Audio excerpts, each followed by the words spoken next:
Yeah, go ahead and do it, Aaron. Just tell us who you are. Go right ahead and do that. Go right ahead. Tell us who you are. Go right ahead.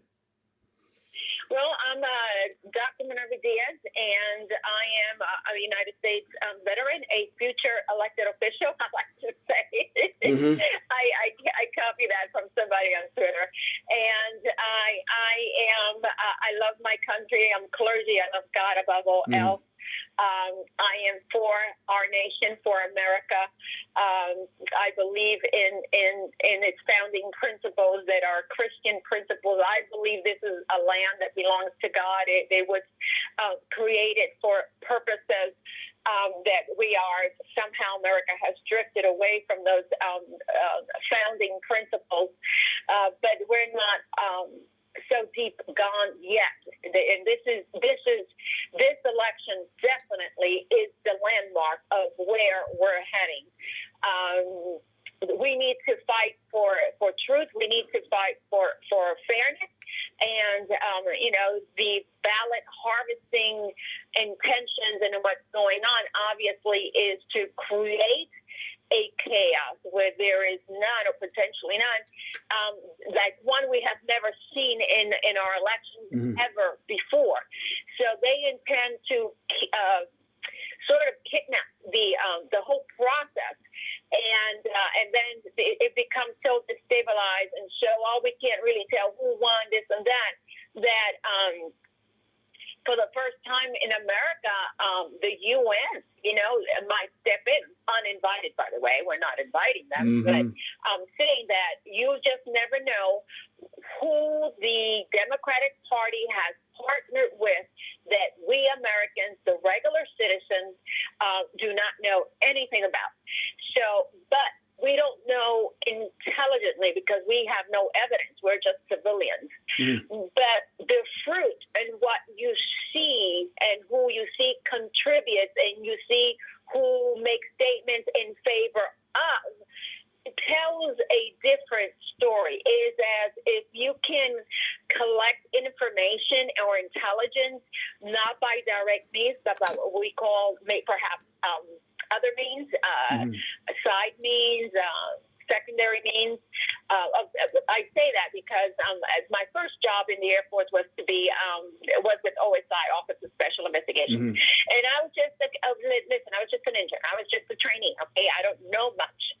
But I learned enough to know and think for my own that something is amiss, and it's so obvious. You don't need to be have worked in the Air Force or in the federal law enforcement field to know, to observe that the 2 and 2 is 4 and is not adding up.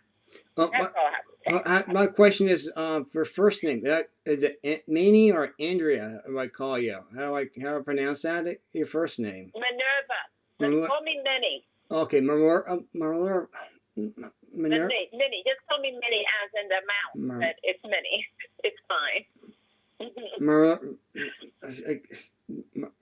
Is it Minerva? I can't say that again. Minerva. Okay, there it is. Minerva. There you go. You got it. Okay, Minerva. All right. You're talking about also down in Texas right now too, as well. What you said about the protesters, Black Lives Matter, where these fundraiser going to these Black Lives Matter is now doing fundraising for Joe Biden. Is that correct? I mean, you told me about that before going here. Go ahead and tell me about the story. What's going on? Yes, I had suspected. Even before our senators, some of our senators and Congress people were tweeting about that or were posting on Parler, which is the competition to Twitter. I started to look into who were partnering with, with Black Lives Matter, and what big companies. Who were the donors? What were the founding principles? What is it? I want to make sure that justice is done for all, okay? Because America has had a history, we have to be realistic that it wasn't our best history, and but we're so over that. We are so beyond that. This is a different generation, and we want to improve. When I say we, because we all have, one way or another, participated and wronged each other one way or another, but not like this. so in order, me being a doctor of mental health in the soul care area, I have to look at it is my professional responsibility to look at what is making and fueling people's anger. Is it righteous anger?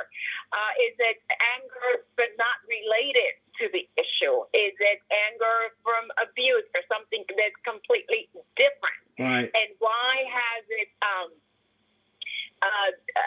aroused so much collectivity, meaning, not just one person, but many people are saying and claiming the same thing.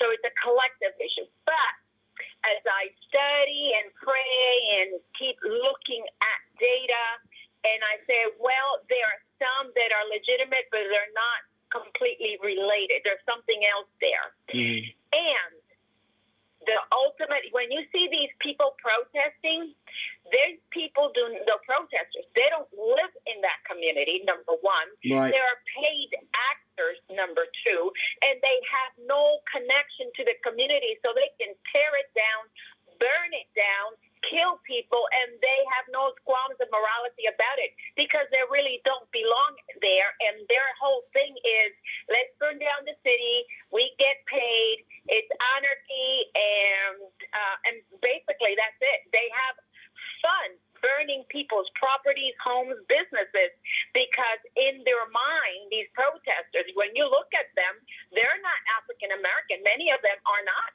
No, they're not. No, So, they're white so supremacists. Go ahead. Yeah, they're white supremacists. What they are, they're Caucasian white people. You haven't noticed that in Chicanos, and they're also Mexican too as well. Some are Mexican, also Canadian people. Yes, that's right. They're Canadian. Some of these people who are coming in here from outside this country, buzzing in from Mexico, Canada, as well as Chicanos. You got you also have Cuban people here too as well. Cuba, as it's just outrageous what they're doing. They're not dividing this country. They're not uniting this country. They're dividing this country.